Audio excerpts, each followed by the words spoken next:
Well, after hearing that song, I'm ready to join a picket line, and there are plenty to be joined. I hope you enjoyed that. We're going to go to slide number 12. And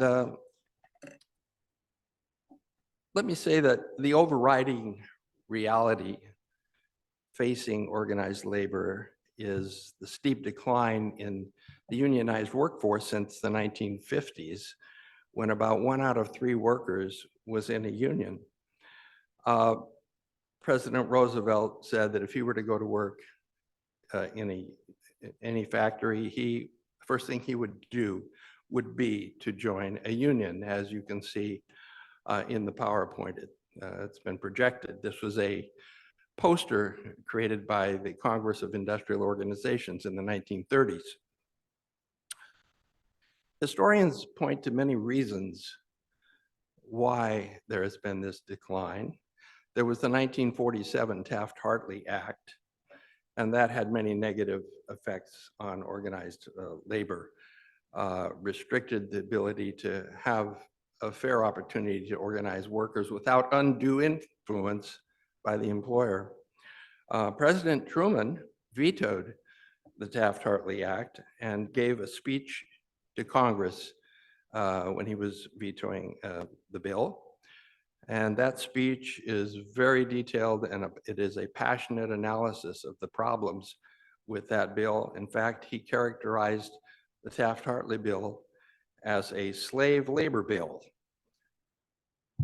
that was inconsistent with democratic society. There have been attempts to challenge the Taft-Hartley Act, to repeal it and to modify it. One of those attempts is currently the PRO Act, Protecting Our Right to Organize Act, which was passed by the House of Representatives in 2020. It did not get past the Senate because of the filibuster rule. There would have to have been 60 votes in order for it to get submitted to the Senate for a vote of the entire Senate. And there were 2 or 3 Democrats who would not agree to sign that statute. So the PRO, the PRO Act, as we know it, is stuck in the Senate, and it's an ongoing efforts. But we, since the 50s, have had a decline. Many of the problems, or as I say, attempting to be addressed by the PRO Act and other changes in administrative rules and policies. In the 1980s, the unionization rate was down to 23%, and now it's about 10%. We're all aware of problems with automation. Won't go into any detail on that since it's very commonly understood to be a threat to jobs. Also, there has been the outsourcing of jobs and the export of manufacturing to other countries, especially China. Another very important development over the past several years is the growth of an industry of anti-union consultants. Consultants, they say, but these are anti-union organizers who are being paid tens of millions of dollars every year by employers to pressure workers not to vote for a union or to intimidate them to vote against the union.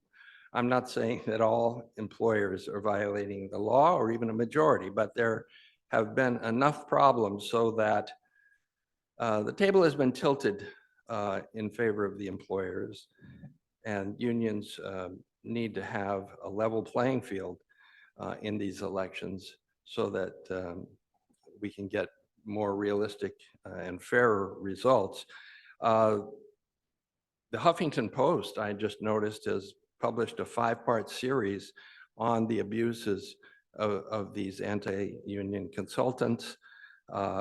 It's entitled The Persuaders. and it's actually a small book. It's started reading it. It seems to have a lot of very valuable information in it.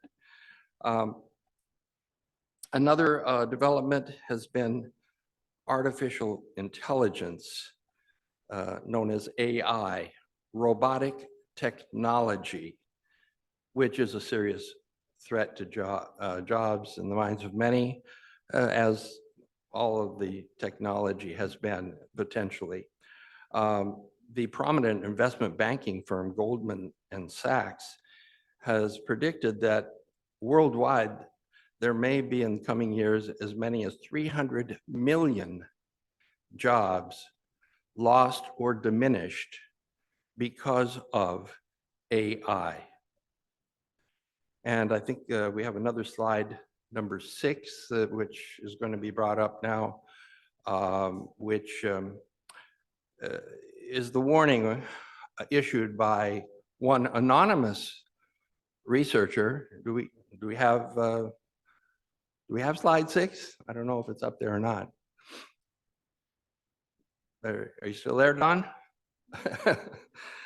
Okay. We can go on to that at another point. Maybe this is it. Here we go. Our artificial intelligence warning. And this researcher, who I say is anonymous, has given a warning out about what can happen if AI gets completely out of control. Don, do you have that that next slide? I think it's going to be very enlightening. Oh, there we go. Okay. Oh, wait a minute. Now, how did that get in there?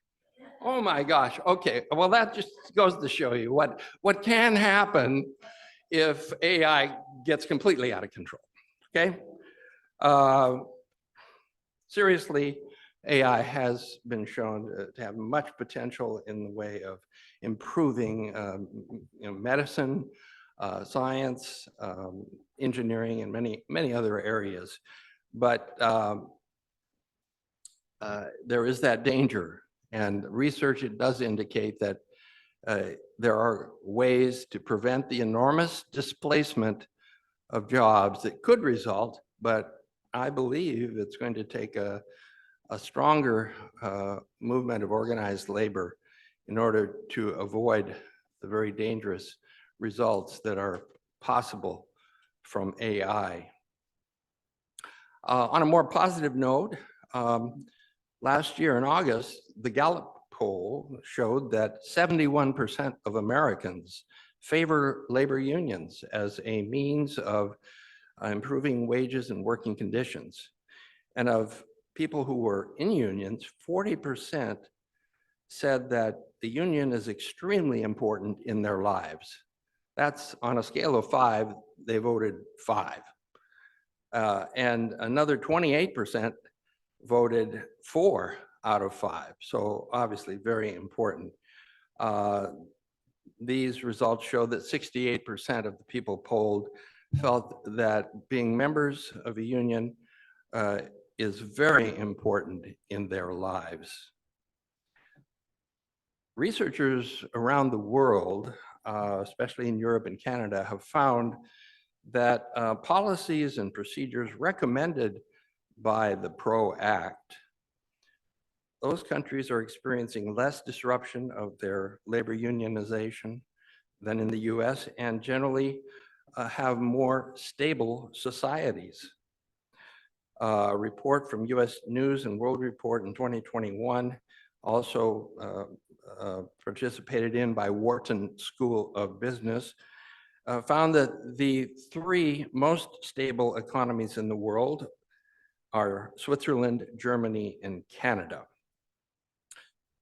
In Canada, there are 10 provinces. 5 of those 10 provinces have a card check system. And the basic idea is that if the union gets over 50% of the vote, the union automatically becomes certified, and the employer must engage in good faith collective bargaining immediately. In Germany, which is considered after Switzerland to be the 2nd most stable economy in the world, the government has adopted something called co-determination. These laws have existed since the 1970s. They guarantee that employees have a seat at the table on corporate boards of directors. Employees have just under a 50% share of the seats for companies over 2,000 employees. They have about 1/3 of the seats on boards for companies having between 500 and 2,000 employees. And in coal, mining, and steel industries, the boards of directors are required to have complete parity between workers and the shareholders of the company. Why can't we have that? I'd like to turn now to an issue that faces all of us, and that is what we can do as a community to strengthen the labor movement so it can help bring about a fairer society for all of us. I have come up with an acronym, ISP. This is not my specialty, but anyway, I came up with this, this particular acronym because I would stand for informed. We can all agree on that. S, support. P, participate.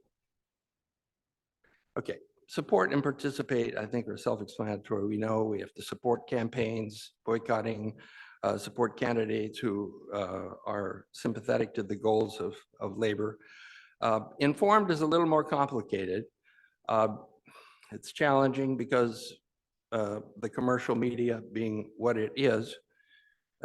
Also, I personally believe that education curriculums need to be, well, need to give more emphasis, not less, on civil rights and comparative economics. I like to hear both sides of the story, so I generally will read or listen to arguments, even if initially I disagree with what the other person is saying. But if after an hour or two, there has been no serious discussion of issues of unemployment or underemployment, failure to pay fair wages, interference with democratic rights of union organizers, discrimination based on race, color, sex, or age, women's reproductive freedom, and similar issues. If I haven't heard some serious discussion about those issues, I may conclude that the speaker or writer may have values different from my own, and I move on to the next video or book. I'm thinking of one author, he's written many books and has many YouTube videos, who recently proclaimed that the state of California and the US government have fallen into the hands of, quote, hard left revolutionaries, end quote, and neo-socialists, end quote. And he points to Bernie Sanders as an example. My guess is that if this was true, it is far more likely that the Taft-Hartley Act would be gone. The Parole Act would be the law of the land. We'd have a national $15 an hour minimum wage. We would have an unwatered down Humphrey Hawkins full employment law. Women's reproductive freedom would be restored. Budgets for enforcing civil rights would be doubled, and we'd have a Green New Deal emphasizing renewable forms of energy rather than fossil fuels, so our planet may have a fighting chance to survive. Thank you, ladies and gentlemen, again for inviting me to participate in your Labor Day celebration. Have a safe and happy Labor Day.